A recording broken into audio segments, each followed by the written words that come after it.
everybody online and in person, thank you so much for coming today. Very happy to have Marshall Van Alstyne here. Marshall is a professor at BU and is sort of one of the foundational people who sort of invented the study of platforms theory for one, and has studied all sorts of other things like productivity and intellectual property and all sorts of things that across the sort of world of econ of information. And so we're very happy to have him today. Feel free to interrupt if you have any questions. And yeah, take it away, Marshall. I'll also interrupt along with our PhD program as well. So Emma's being flattered. I'm just one of you guys, right? I'm just here to chit chat and kibitz and enjoy conversation with folks on what I think are some interesting and challenging research questions. So I don't know how many of you saw a presentation a year ago. Let me see if a year ago I talked kind of a preliminary version of some of these ideas, and now they're much more refined. I have some results that I didn't have a year ago. So anyone see this from a year ago? If it's no, I'll spend more time on this development up front if folks haven't seen it, less time if they have. Sorry, so I'm saying no one has seen it. All right, that makes that easier. So what I'm trying to do is to actually go after the misinformation problem. This has become an issue socially in a lot of different contexts. These are issues that even before the Supreme Court, I'll show you a couple of evidence slides on that in just a moment. But I think this is one of the defining problems of our time. It's affecting elections, it's affecting global warming, it's affecting vaccine policies, things of that sort. It's a hard problem, and there are some really tough constraints on either side. So I would pose the question to you, if you were going to reform the laws, if you're going to reform Section 230, what would you do? How would you define the problem in the way that you could actually make a valuable intervention in that? One of the things I'd like to assert is I think one of the reasons this problem is so hard is that we are missing structural institutions to address it, that we don't have the current mechanisms. I want to see if I can actually show why I think that's the case. So I think that's one of the claims. And I want to start with a broad claim that I now believe, and I didn't 3 years ago, but I now believe it is possible to reduce the flow of misinformation with no censorship and no central authority at all judging truth.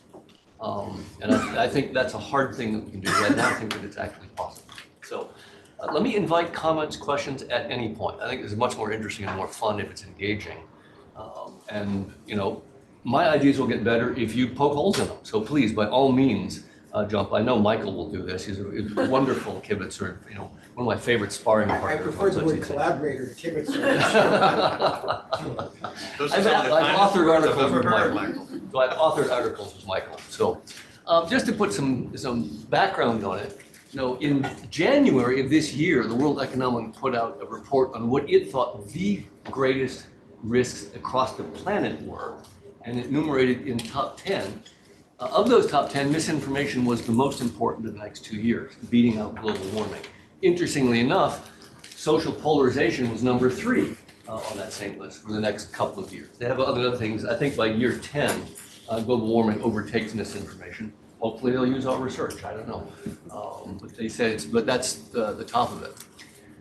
I don't know how many of you have been following the news, but Monday, this past Monday, Supreme Court was hearing the case of Missouri v. Biden. It's now called Murphy v. Missouri. Did the government overstep its bounds in trying to suppress speech on anti-vax information?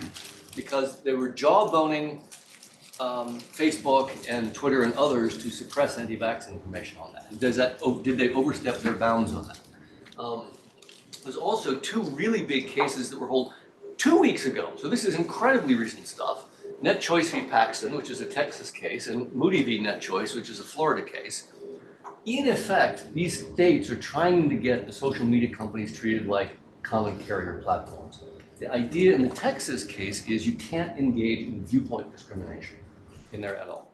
The idea in the Florida case is you can't deplatform journalistic enterprises or politicians. They would have a right to speak on that. What's interesting, the Supreme Court is having to struggle with it. So what would you do? I don't know. I just pose that to you hypothetically. I don't expect an answer at the moment. but it's a hard problem.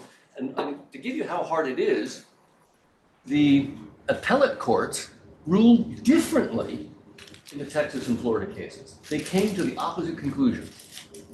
It's not an obvious set of answers in there. So the Fifth Circuit and the 11th Circuit came to different choices. So there are no easy fixes in this case. In the Murphy v. Missouri case, the government needs the capacity to disseminate information of public concern. Hurricanes are coming. We don't anti-vaccines, pandemics, terrorism. But government cannot compel speech, and they also cannot suppress it. So there's one thing for them to speak on behalf of themselves. It's completely different for them to speak on behalf of the platforms. So what's the line? And that's the things that partly to be decided. What about Net Choice v. Paxton? What constitutes viewpoint discrimination is, okay, they're going after liberal versus conservative views because they think conservatives are being suppressed. But what about endorsing ISIS? What about self-harm? What about Putin's propaganda? What about spam? You want to reduce that? What about, would anyone want a social media platform with no content moderation? On the flip side of this is the monopoly problem. These social media are becoming the digital public square. The premise of most of the free speech jurisprudence is, in the past, you could go start your own press. Try starting your own social network. Google tried it twice and failed. So there's a monopoly problem. Are they becoming the digital public square? Should they be required, like AT&T, to be common carriers and take all speech? That's an interesting issue. Or coming out of the Moody net chase, could anyone avoid sanctions simply by running for office or posing as a journalistic enterprise? And then before the Supreme Court, they literally argued 2 weeks ago, should platforms have no recourse, no matter how blatantly, repeatedly a speaker violates the terms of service? The canonical court case, of course, was everyone deplatforming Trump after the insurrection and the NSACs. So would it be the case that under this, you couldn't deplatform him even under those calls for insurrection? What would that mean? How would you adjudicate that problem? At core is this older, much older case, which gives us Section 230. Platforms can't moderate, so they are freed of publisher liability. Publisher liability attaches to you if you edit content. Back in the Stratton-Oakmont case, this Stratton-Oakmont v. Prodigy, they were trying to create a family-friendly environment, and there was some defamation that took place, and they got sued. Because they were trying to make a healthy environment and clean it up, they got sued, and they lost. As opposed to CompuServe, which is doing no editing at all, getting complete, just spew of whatever is out there. And so Section 230 was passed to protect them, and actually then gave rise to a lot of the internet companies today. There's a wonderful former IP lawyer for Google, who's now the Stanford Institute for Internet Health, Daphne Kaler. Platforms should either quit Texas and Florida or send them the unmoderated tide of porn, spam, hate speech, pro-anorexia, pro-suicide, and other harmful offensive content speech they have asked for. How do you solve this problem? This is not an easy problem. That's what we want to try to go after. Okay? How do you solve this misinformation problem overall? I'm going to argue the existing solutions don't work. So this is the slide I was using a year ago. I've been using the same slide for 3 years and saying they don't work. For the first time in years, I got a new one, which is this last one. Strategic sanctioners could shame miscreants by being well-placed nodes in the network. But even those don't address the real issue. Yeah, you have questions. I was just wondering, I personally think of like the misinformation problem versus the what do we allow on the platform problem as two separate problems in some ways. Like porn is not misinformation per se, is it? So when you're addressing those things, do you think of those two things as the same, or are you gonna give two different definitions, or is it all lumped into one thing? The most important one is I'm going to give you a definition for the fake news. Okay. But I believe the solution will work for all of those other issues, okay? Because the boundary lines on these things, money discussion, Michael, the boundary lines are so fuzzy on these things. You need really tough mechanisms for adjudicating. So you're quite correct that porn and self-harm and other things may be true information, not fake news. But then you may or may not want to have it. Maybe you don't want harassment. It may be true, but you don't want that. How are you going to deal with those? We can, I think, deal with those. In the same way. In the same way. If I could just follow up, I think the point that you're making, if I can put words in your mouth, is there's a difference between content regulation and managing misinformation and managing. And you're taking the broader issue of content. I'm going to try to duck the truth in a very specific way and go for the content, broader content moderation issue, okay? My deeper point is that even the newest solution, the one I added last week and it hasn't changed its year, still don't address the core issues. The core issues are really simple. Almost all these, if you use technology, there's an arms race. LLMs, whatever, just one filter recognizing another, you learn to avoid the recognition. Another one is discrediting the rater. If someone's rating you, then the person who's lying is very happy to lie about the quality of the rater. They just complain about media bias, or they complain about bias in the rater. The third one is subtler. Almost all these solutions put the responsibility either on the platform or the listener. Zuckerberg says, let the users decide. I'm going to show you why it's a terrible idea later. But at its core, who knows more about the content of the message than the author of the message? None of these solutions put the burden on the author in the same way as putting it on the platform or on the listener. And the last one, not one, no solution up there addresses the problem that fake news is cheaper to produce than honest journalism. Just doesn't happen. So the economics don't work out, and it's another reason why we're flooded with this stuff, because it's really cheap. And Gen AI is only make that problem worse. So here's the redefinition of the problem I'd like to use. So this may help to start answering your question. All right, not full answer, but start answering your question. So I want to argue that, and the problem is not truth or falsity.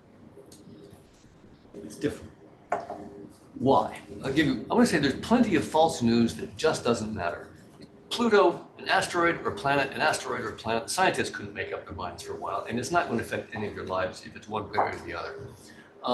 Is Rita Hayworth back from the dead? It isn't going to matter. It was a great restaurant, Jay's, Eat at Jay's and Live Forever.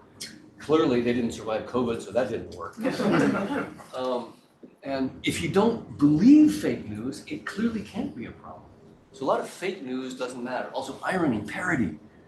Those are fake, but they don't matter. We don't want to punish those, we want to encourage those. There's also plenty of true information that does matter. Russia used true information to suppress black votes in the United States. My favorite are misleading half-truths. They're true, but they lead you to the wrong conclusion. So anti-vaxxers might say, here's a famous person that took the vaccine and died of COVID. Well, they omitted the fact they had blood cancer, so they died anyway. Or they say, they didn't take the vaccine. Here's another famous person. Sorry, I forget the second example. The other examples are they give you half-truths and you leave the wrong example. There's another one, I was talking with Esther Dyson about, she gave me another great example, which was, did you know if you send women up in space, the rates of breast cancer go way down? The reason is they get killed for other reasons. Right? So, right, that's not the inference that you want to be making. The other point is, of course, true news that is disbelieved, that is a possible problem. At its core, this truth is a horrible point of intervention for law or mechanism design. Why? You can't own truth. You cannot be dispossessed of truth, right? And you can't be liable for truth. So you don't want to focus there.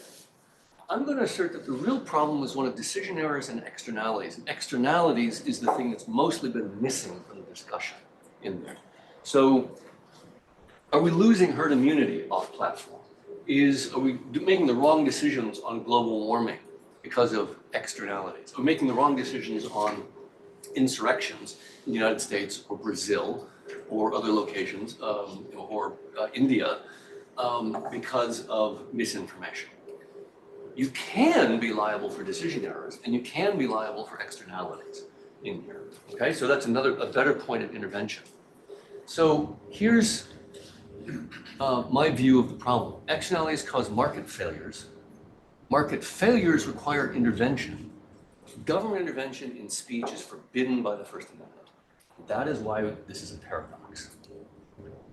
We have market failures. Markets do not self-correct market failures. You need some kind of intervention. How are we going to deal with that question? Michael? The one thing I would ask you to do for this kind of presentation is there is explicitly, commercial speech is not protected in the same sort of way. So I really do believe you need to draw a distinction. I think that's true, but I totally agree with you. But I would like to address the hardest case, not the easier case. That's fine. I just think that ontologically you want to draw a distinction. So it is the case. And the hardest ones are the political speech. Right. My favorites are Putin propaganda made by US citizens. Right. That one's, wow, that's their right, but it's coming from a horrible source. So that's the hard cases. We need to deal with those in addition to the commercial speech, okay? What are the implications? Two, first of all, this helps to explain the pollution problem. Social media now, no one internalizes the pollution problem. Under Section 230, they cannot be liable for user-generated content, nor can they be liable for their editorial decisions. They do not have publishers' liability in the same way print and broadcast do. So this explains why the pollution problem has gotten so bad. We have many, many more producers and no one's internalizing those costs.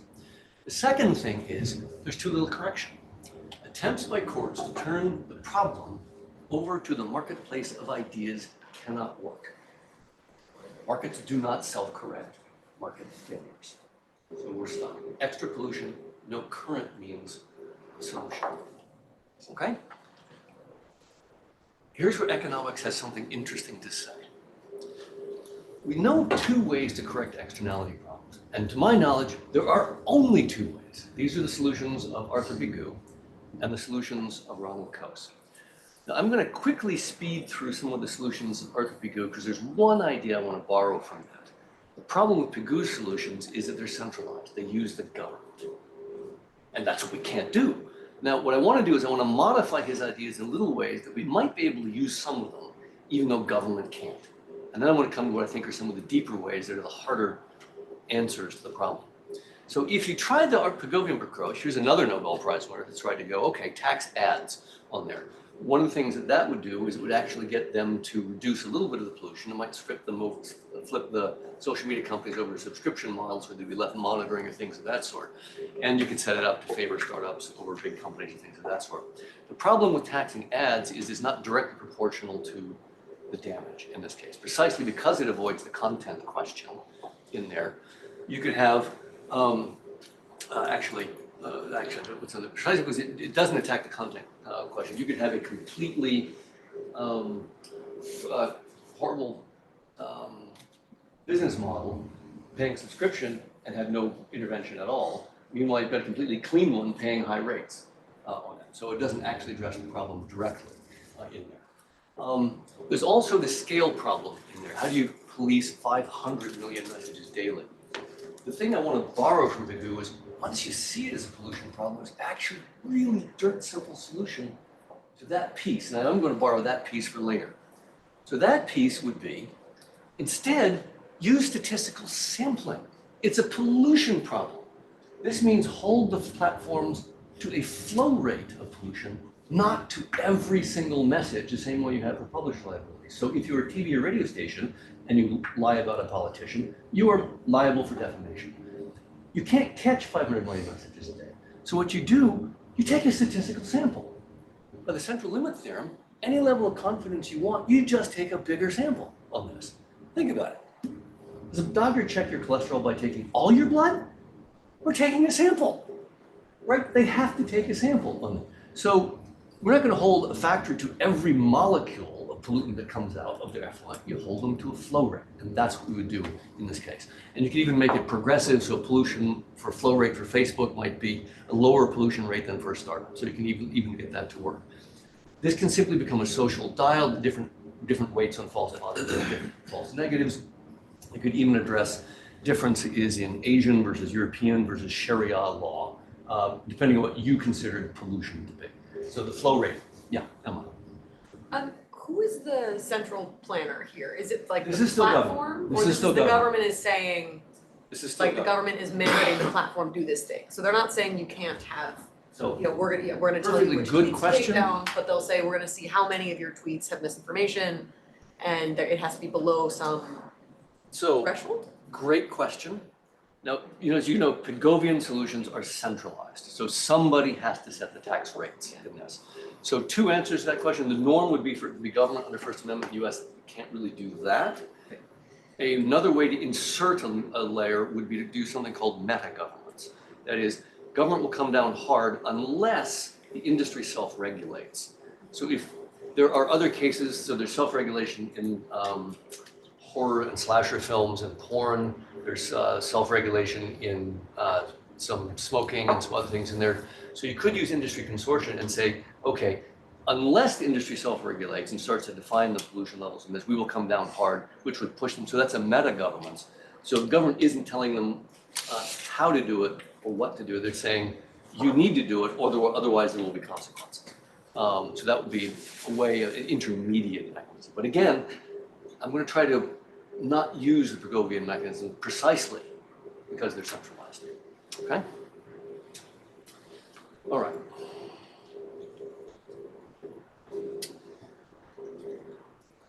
Coase is in my view, one of the most important economists ever. And he won the Nobel Prize for two ideas. One was his transactions cost of firm, and the other was his recognition of externalities as an item for which there is a missing market of harms that are untraded.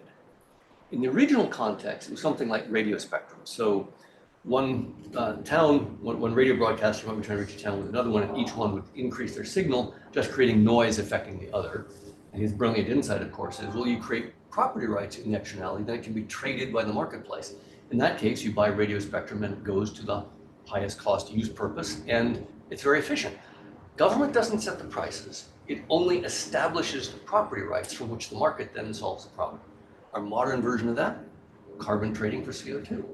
Government isn't setting the prices. What it does is it allocates the property rights to allow them to be traded. How do we set up a missing market in harms here, in the misinformation case? That's a challenge, all right? I want to see if we can actually go through combine this with some other economic theory. So one of the ideas behind the marketplace of ideas is that the market is usually good for allocating resources. This is an idea that goes all the way back to Adam Smith, right? It's not from the book or the page of the brewer that we can appreciate our supper, but from their own regard for their self-interest, okay? This idea was expanded by von Hayek. So for the PhD students out there, again, this is he got the Nobel Prize for why the price system is so powerful, and decentralized market economies allocate resources better than centrally planned economies. Okay, this was also formally then proven by Pareto, Ken Arrow, and De Broglie in different forms. That is known as the first fundamental welfare theorem of economics. But first fundamental welfare theorem of economics breaks in the context of information asymmetry. I can lie to you, and externality, the pollution problem. Okay, and so the FFWT, first fundamental welfare theorem, doesn't work in those cases. So this initial attempt to turn it over to the marketplace of ideas doesn't work. Back to a different branch of economics. We have information asymmetry economics to address the information asymmetry. We have externality economics to Coase, to trade in the missing market of harms, to restore efficiency from the externalities. So that's what we're going to try to do, okay? The concept here is to try to create a missing market in harms and get those things to be traded, okay? The idea here is, could we put speakers and listeners in the same position as buyers and suppliers at the same time, correcting for information asymmetry and correcting for externality? That's what we're going to try to do. Okay?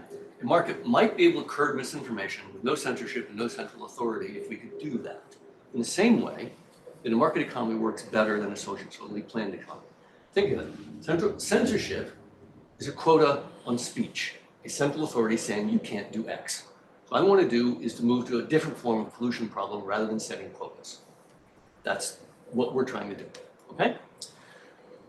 I'm going to take a quick detour through the theory on this. So I want to give credit to Zixian Liu, who's a PhD student in economics. So I'm not going to spend a lot of time for this audience if anyone wants to go into the details of it, but this is setting up the claims for what's a speaker, what the audience benefit would be. Reading requires some endowment, so there's some scarce attention resources in here. We have some utility functions and consumption. In effect, we're then going to try to create different markets. So there's a lemons market, which is unregulated. There's a Pigovian market where you could put a quota or tax on speech. And then we're going to try to create a Coasian market where we trade on the problems in speech and effectively show that social welfare increases when we go. I got to give him credit, he came up with the idea of a babbling equilibrium for the lemons market. So we'll have established a babbling equilibrium and then Pigovian and a Coasian equilibrium in there. But then there are a couple of definitions on how monitoring is achieved through the information asymmetry solution, how we have definitions for what Pareto optimality means in this context, ex ante and ex post. Those are different here. They're hard to do because what you know before and after is different. And then there's a question of a stable equilibrium and best response functions. So what's your best response to what you hear, given your own endowment and attention? You want to divert your attention to something else, okay? And then there are different coalitions that can emerge in terms of matches between speakers and listeners in there. And then in effect, able to prove a couple of things about whether Pareto optimality is being achieved, whether we have a core, whether this, whether this warrant system that we're putting together achieves monitoring, and whether or not this is stable coalitions in here. Yes? So it looks like warrants are like shares on how likely we think that a given signal will be true or not. I'm going to show you those in just a moment, okay? A warrant is a bond. I'll show you. It's basically an assertion that you're liable for damages that you cause.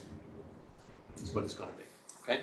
So in effect, we're trying to reestablish forms of the first fundamental welfare theorem, rigorously prove that it's possible with theorems, okay? So we'll come back to that. Now, we'll come back to your question. So what is it? Let's come back to what it would be in real life, okay? Again, I want to give credit to, could we actually prove that this could happen? What would this actually mean? Coase's insight was incredibly powerful that anytime you've got externality damage, it's a function of choices of two parties, the source and the destination. The wonderful examples that he used are things like the farmer who wanted to sue the railroad for that the sparks burned down his hayfield.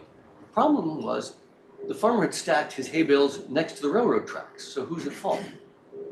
Or there was a guy that sued his neighbor because the neighbor then built a 4-story building on his own property, which blocked the wind, which now meant the guy's own chimney now would not clear.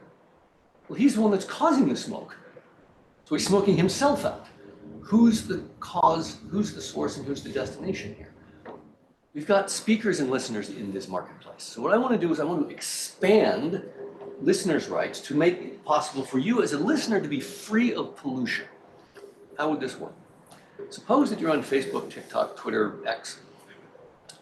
I would give you the right to choose any set of filters that you wanted. So it could be the Breitbart filter, the Fox News filter, it could be CNN, Consumer Reports, the BBC filter, not just the Mark Zuckerberg, Elon Musk filter. So I'm going to give you the right to choose your cleanest information streams, okay? That is a pretty obvious problem. Anyone want to jump in and guess what that would be? It's a pretty obvious problem. You guys don't get to talk. You guys know the answer. Yeah? Would it exacerbate your filter bubbles? Bingo. Thank you. Free exercise of this right in the extreme leads to balkanization and filter bubbles. Precisely because people can choose to hear only what they believe.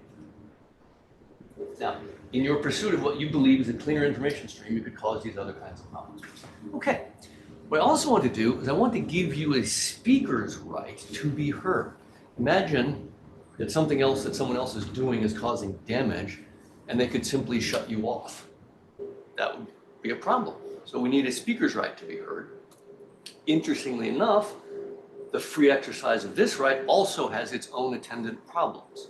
So free exercise of this right, exactly as we're seeing on social media, leads to lying and signal jamming as people seek private advantage at the expense of others. So you're going to want to lie in order to seek private advantage. How do we balance the right not to hear against the right to be heard? How do you solve that? That's the trick, okay? What we're going to do is to design what I would call a Spence Coase market, a truth or honest claims market, a truth market. So here's how it would work. You're going to gain the right as a speaker to dominate a listener's right not to hear you. Conditional on accepting responsibility for causing harm. So you can pierce the filter bubble, conditional accepting liability, the warrant, for causing the harm. So here's what's going to happen. Speakers gain an additional right so you gain a special right to warrant facts. So you're free to express yourself as facts or opinions, but if you use facts, they attach a new privilege, which is a speaker gains the right to have factual claims heard even over listener objection by warranting that they're valid, meaning they're legal and they're not false. Okay? Now notice there's a number of different things. So this is any time limited resource. That's what the warrant is. Okay? It's any time limited resource. It could be social capital, it could be money, scales with the externality. Anyone can challenge the legality or falsity simply by paying the peer adjudication cost on this. If the challenger wins, they keep the warrant. If the speaker wins, they keep the warrant. Notice opinions can't be warranted. You can't verify them. So you cannot impose your opinions on somebody, but you can impose facts. Notice it's like an ad, but it's better. It's a refundable ad. It's a signal. It's incredible that you believe this is going to be true, because you're going to lose it if you're lying, but you're not going to lose it if you're telling the truth.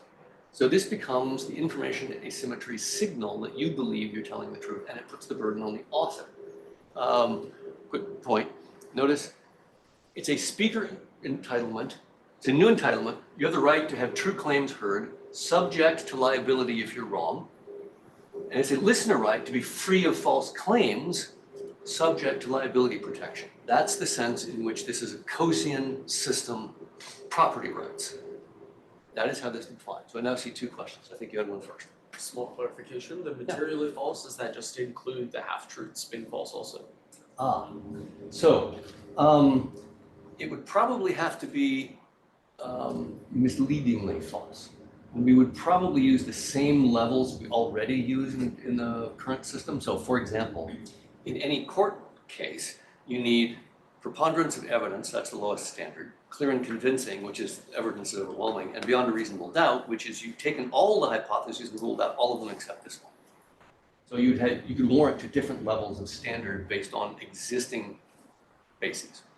Okay, another question. And is this being adjudicated by peer experts? Like you mentioned here, peer jury adjudication costs. I'll come back to that later, but my assumption is that you would use peer juries for legitimation on this. Also decentralization, same way we tend to do for standard court cases. And we'll come back to the efficiency questions about that, but again, it's randomized and distributed. So government can't control it, platform can't control it, others. It's just, you get what you get on that. In the same way for murder trial. Okay, so that's the idea here. Now let me give you another example of why I think socially optimal liability is better in this case than it is in others. So imagine just take the case of advertising claims at the moment. Another interesting thing is print and broadcast are liable under publishers' liability for false claims and ads. Platforms and websites are not under Section 230. So there's an economic disadvantage just based on the technology and the business, not on the claims that are on the business model at all. So notice, I would argue advertisers and publishers should hold the liability, not the users. Why? Take it standard ad, okay? The advertiser authored the ad, so they know if they're lying or not. Also, the platform receives payment for the ad, okay? So now I'm asked the question, is it socially efficient to check it once, either by the author or the party receiving payment? Or is it socially efficient for society to check it 10,000 times and none of those people have been paid? That's ridiculous, right? It's grossly socially inefficient. That's what Mark Zuckerberg is doing to us when he says, let the users decide. Every 10,000 people and every ad, we're supposed to check that on their own with no resources. That's not the way to handle it. Under this mechanism, what would happen is the platform or the publisher would hold the liability for ads they accept.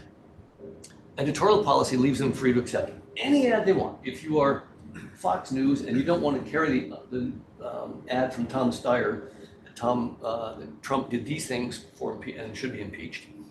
You don't have to. But if Tom Steyer is willing to warrant that his claims in the ad are true, then he assumes the liability and Fox must carry it. What does this do?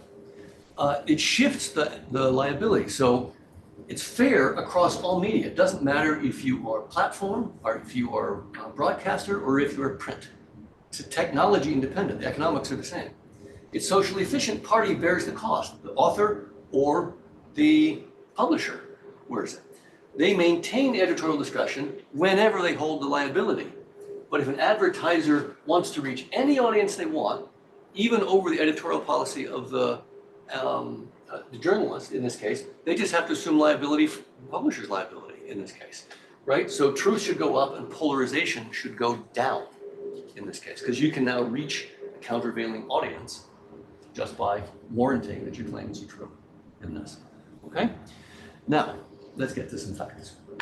Okay, so this one's kind of fun. This is the other paper we distributed. So truth is warranted, impact of self-certification on misinformation. I want to show you that interventions as small as 15 cents, forget buying an ad for a million people on a political campaign, interventions as small as 15 cents make actually fairly significant differences. All right, so, and I got to give the whole team credit here. So there's a bunch of folks behind it, and we got some folks, Svete and Swapnil, also working on some projects to go develop things, actually with some of you guys, with Empiric and others to run other experiments in marketplaces. I gave the team recognition on this, but I want to give you some empirical evidence on this. Okay, so this is our first experiment, setting in demographics. So the first experiment, you have the option to share 20 pre-tested headlines for interesting and boring and true or false. Okay, these were tested by Pennycook and Rand earlier, so we're reusing their stuff. They're part of this study. And then what we're going to do is to give people the option to warrant their claim. So the control is going to be, you just share it or don't share it. Then there's going to be the option to warrant your claims, and then there's going to be a costly option. Here's our data. So we have 1,490 SM is social media users rather than sadomasochists up here, right? So that's a pretty large data set. The data pretty representative between male and female, average age, distribution over Democrat, Independent, Republican. You can actually check the data for whether or not they passed the attention checks. Out of this, only 110 failed. The control group got on average 56 cents. Warrants without incentives, I'll be more specific about 54 cents, and the warrants with incentives, not even 80 cents total out of this. Now let me show you the actual details. So here's what it looked like. So here is your option to share any of these headlines. And if it's a boring article, you could lose this. You'll never go below 0 on this. If it's an interesting article, you can get 5 cents out of it. And you have the option to share or not share this article. So it could be just like your social network. You're rewarded by getting extra followers or extra attention or extra ads for sharing your ad or not sharing it. So control group, nothing else. Okay? Here is the costless warrant. Now this is analogous to the Pennycook and Rand accuracy. So it's drawing attention to the accuracy, but it takes it one step further. Rather than just making you think about accuracy, it's a step further in the sense that you're putting your reputation on it. You're warranting to your audience that it's true. Okay? So to share and warrant, but there's no penalty. There's no cost at all. It's only attaching in some sense your reputation to it. So your payments are identical, whether it's true or false. You're still getting rewarded for interesting, and if it's boring, you're still getting penalized for boring on this. So no change in the payoffs relative to the previous one. It's just drawing attention and putting your reputation on it. Then there's the costless or the costly warrant. Okay, in this condition, you can also choose to share or not share. So you can share it under the same without warranting it. And if you're unsure, you can just do it interesting, and if it's interesting, you want to share it, just get it that way. But if it's true and you share it, you get an extra bonus. If it's false and you share it, you lose the bonus. That's going to cost you. Okay? So in this case, you get extra benefit for sharing truth, and you lose the benefit of sharing in the false condition. Okay? So those are the 3 conditions. Now let me show you what actually happened. So the first of these, this is the control. Okay, this is the cost less warrant, and this one is the costly warrant in here. Anyone notice some interest? So, and kind of the navy is the true and the gold is the false in this.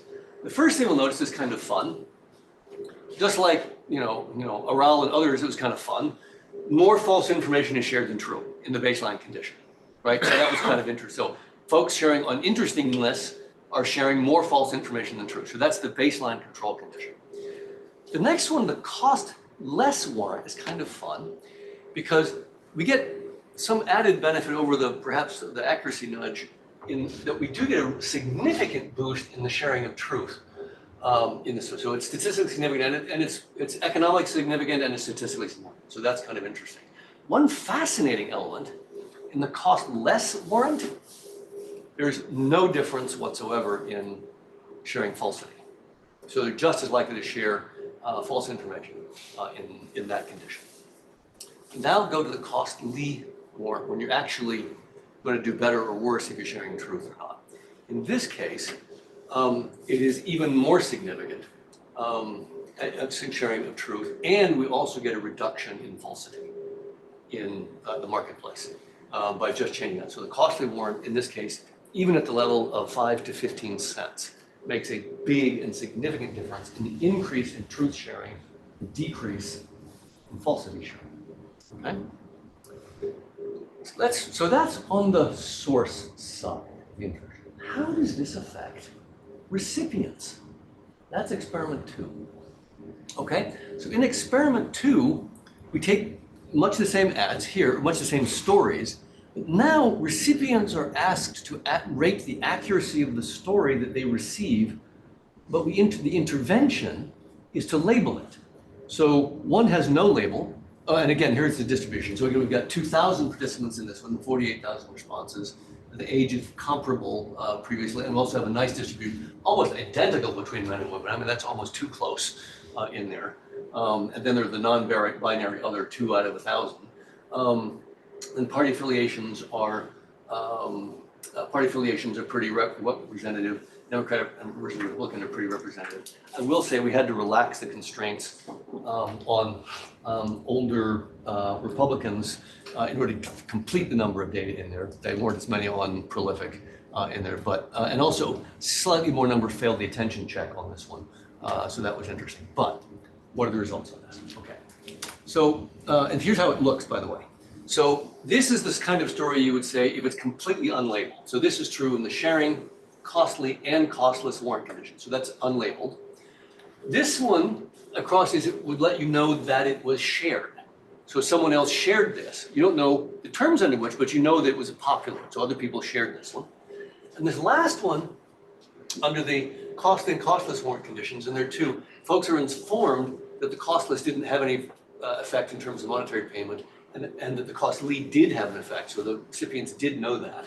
And then in both of those cases, they got the shared and warranted as true. What were the effects on the recipient and whether they believed it? So here are the 4 different cases, okay? This is the group for a no label, shared, and warranted. And obviously in the control, you don't have the shared and warranted because in the control, we didn't have those.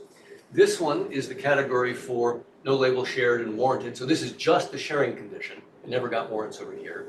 Then this is the group for cost less warrant, and this is the group for cost lee warrant, okay? In that different set of collections, okay?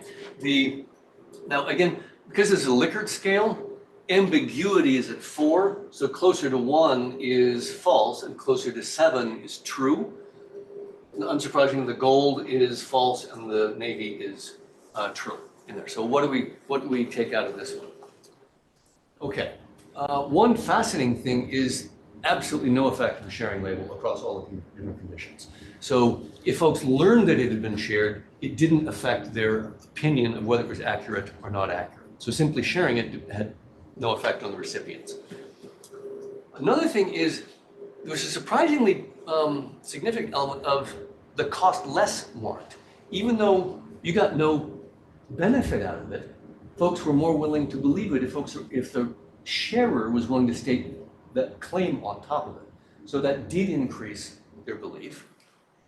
Then the costly warrant had an even bigger effect, economically significant and statistically significant. So much so that the difference between the cost less and the costly was itself significant. Okay, so the fact that it actually had some stake in the game, as opposed to simply making you think about it, did actually matter in terms of the believability. There's also one other interesting wrinkle, and it's unsurprising in hindsight, but we didn't anticipate it, which is kind of fun. Warranted false claims were more believed. It makes perfect sense. Someone's staking a claim on it, but warranted false claims were more believed than unwarranted false claims. Yeah. So this makes me wonder, say I'm ExxonMobil and I have a really high benefit from convincing people that climate change doesn't exist. And so Coase, says that it doesn't say no pollution, he says you'll get the socially efficient amount of pollution. So if I really care and other people don't care that much, can I use this to get greater credibility of things and something very, very powerful for me to believe that it's, for you to not believe it's true? Wonderful question. I actually used that example in the paper. Okay, I did not read the paper, but. That's a great question. So my belief is that here's what should happen. If we succeed in creating a true marketplace, my belief is that what should happen is that you'd start with a relatively low warrant claim in order to promote as much speech as possible. Just like driver's insurance, if you keep insuring the same claim and losing, guess what? Your rates go up. You'll get that forms So you need sufficient. some kind of a ratcheting You on need a bad ratcheting. claims, yeah. My argument is a proper market will engage in efficient search and find that ratchet. If you're insuring that same claim again and again and you're losing the warrant each time, and notice it's public information, then your insurance rate is going to go up to insure that claim. And that's what should happen, and you should get the efficient rate. Do you also think with say something like information, you could imagine, if say I think that you're making a claim that is likely to pay out, I could sort of make it my interest to be the recipient of that claim, to try to kind of farm for payouts. What does it, you're exactly correct, and what does that do? It It puts forces pressure on the author to be more precise in their claims so they don't have them claimed, Right. which is what should happen. One of the most interesting things about this mechanism is that the person most in charge is the author. If you don't want to lose your claim, rephrase it to make it accurate. And it forces the source to be more precise. At the moment, there's incentive to be ambiguous, precisely so they interpret it in the wrong way, but then you can defend yourself. Oh, there's going to be a bloodbath. No, I didn't mean that. But if you're going to have to make a claim that you're going to have to defend at this level, then you're going to be precise and you put the burden back on the source. That solved that third problem with the other solutions the others don't address. That's the point of the mechanism, one of the points of the mechanism. There were two more questions at the back. Yeah. I guess if there's some uncertainty about your claim being truthful in the future, is there going to be like a secondary market of like insurers for people making claims? I'm almost sure that it should exist. And that would be one of the mechanisms. Absolutely, but notice it's even better than car insurance because you know what you're insuring in advance. Where for car insurance, they can then drive badly after you've issued the policy. Here, you issue the policy on some specific thing, and you can prevent it. So it should be really easy to check that out. So again, it should create a really simple market. What about the escalation of costs, such in the if I have warrants at a company, for example, I'm going to exercise those warrants when they get to a certain number that's above the strike price.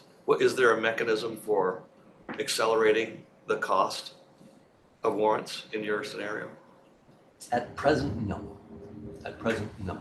It's more like parametric insurance where it's really carefully defined in advance, and the trigger is truth, falsity, validity.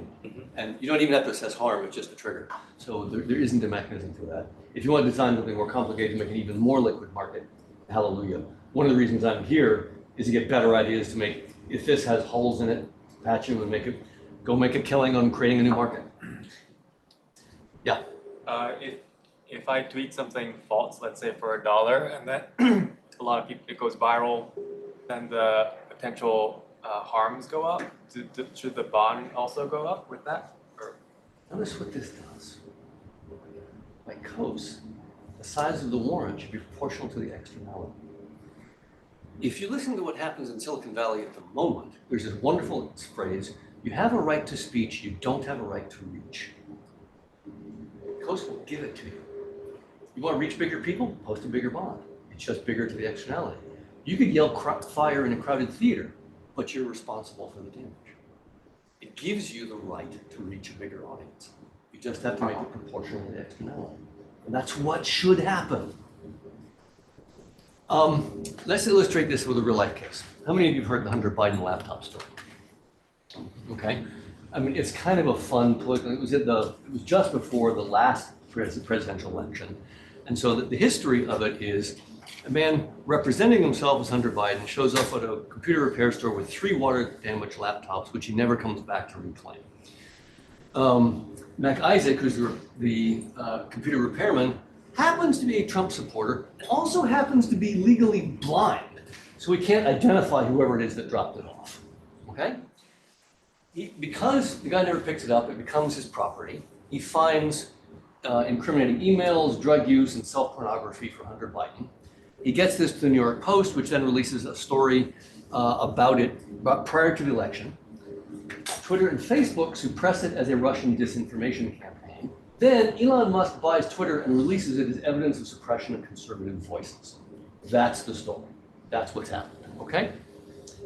Imagine you had the mechanism in place that we were proposing. All right, watch what happens.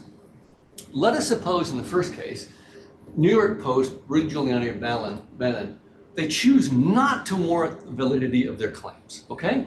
Notice in that case, their subscribers, Breitbart, New York Post, Fox News, are all gonna get this. Anyone that wanted to hear it, as the recipient readers, right, they'll get the story. But notice, non-subscribers, non-followers, others don't have to. They're free not to. Moderators in social media are free to reject it or not, or do whatever they want. By contrast, if they will warrant the story, then the New York Post can own the libs, and Facebook and Twitter have to carry it in there. And anyone can object to it, any recipient, and if they can prove the information themselves. Watch what happens in each of these cases. Unwarranted content reaches any listener that wanted to hear it. Again, no censorship, no friction. Refusal to warrant signals you're not confident it's legal or true. Interestingly enough, one of the authors of the story refused to add his byline. New York Post can't complain about suppression if they won't vouchsafe the validity. And guess what? If Hunter Biden doesn't challenge the warrant, it's probably true. Notice what this did. The party on the planet with the single best information would probably be Hunter Biden. It pulls the information from the marketplace to solve the externality problem and transfers the warrant to the party experiencing the damage. Coast works. So that solves that problem, okay? Let's come back to today. What does this mean? Let's go back to your question about hate speech, porn versus fake information, okay? So what are we going to do about these information economic fixes to these problems, okay? Let us suppose what we do is we remake the law so that Section 230 platforms they get common carrier immunity like AT&T, conditional on accepting all 1A speech. So that includes the hate speech, porn, spam, whatever, as your initial free speech post. But you must also accept a market of content filters. So it's not just the Facebook algorithm. Users get to choose BBC or Disney Channel or Taylor Swift Channel or whatever one you want, or the union or intersection of any of those, okay? Now, the next thing we do, we reattach publisher liability to editorial decisions, the same that print and broadcast already experience, but we do it on a flow rate basis as opposed to a per article basis. We use statistical sampling, not individual messages, okay? Then, listeners and raters gain the right to choose their preferred filters to avoid pollution and harassment as they wish, in this case. Speakers gain the right to pierce any filter bubble conditional on accepting publisher liability. Or more specifically, warranted claims that I would suggest. The implication is listeners gain the right to be free of pollution. Speakers can always be heard, conditional on accepting responsibility. Somebody's always responsible in the system. As opposed to what we have now, where you can't hold them accountable by Section 230, okay? No censorship, no central authority, judges truth. No one. Not government, not Elon Musk, not Mark Zuckerberg, no one. It is a decentralized market that seeks to internalize the externalities. Now, you asked about juries. One question that almost always comes up is the efficiency, so I like to just drop this in there for fun. This was the MIT, I love being here, MIT Tech Review story on, any of you visited Reddit? Anyone knows what the AITA section is? What's the AITA section? Am I the asshole? Exactly. And it's adjudicating claims on did someone screw up, right? You know, did they have, should they have disinvited this person from their wedding plans, you know, or cheated or whatever on this particular one, right? Jurors do this for fun, and they tend to get pretty good answers in there. Meituan, the Chinese food delivery app, judges things as trivial as whether or not rice was missing from your order or that was an unfair review of the restaurant. Okay? Look, if these things can handle something like missing rice, it can handle missing ballots. Okay? This can be extremely efficient in terms of actually making this to happen. So, summary. This addresses all of the problems the existing solutions do not address. It changes the economics, making truth cheaper than lies. It's a credible signal you believe what you're saying. It avoids the arms race problem. It puts the misplaced responsibility we currently have on users back on the authors of the content. It internalizes the externalities. You challenge the damage, you transfer to the party who can speak up to prove that it's wrong. It discovers private information in the marketplace wherever it is. It protects whistleblowers. You don't have to identify yourself. You have to warrant your claim in there. It's financially viable. People pay to adjudicate the peer jury, so there's a business model behind it. It's a principled basis for reach. You can reach audience of any size just accepting a bigger externality. And most importantly, is that claim I made at the beginning. No censorship, none. It's not content-based. And there's no central authority in the entire system at all. It has been designed out. There's nobody at the center. So that's the research, okay? And anyone that wants to do more on this, we've got a ton more things that we're going to be doing. We're going to be testing these mechanisms. We're going to see if we can actually build more marketplaces. We're going to see if we can actually create tournaments for commercial speech. Michael was asking about that one, and tournaments for political speech to see if the different sets of nudges I showed you at the beginning versus these kinds of interventions actually have a bigger mechanism to clean the marketplace. So that's it. So I don't know if there are any final questions. I know we tried to address those along the way, but I want to thank you for coming.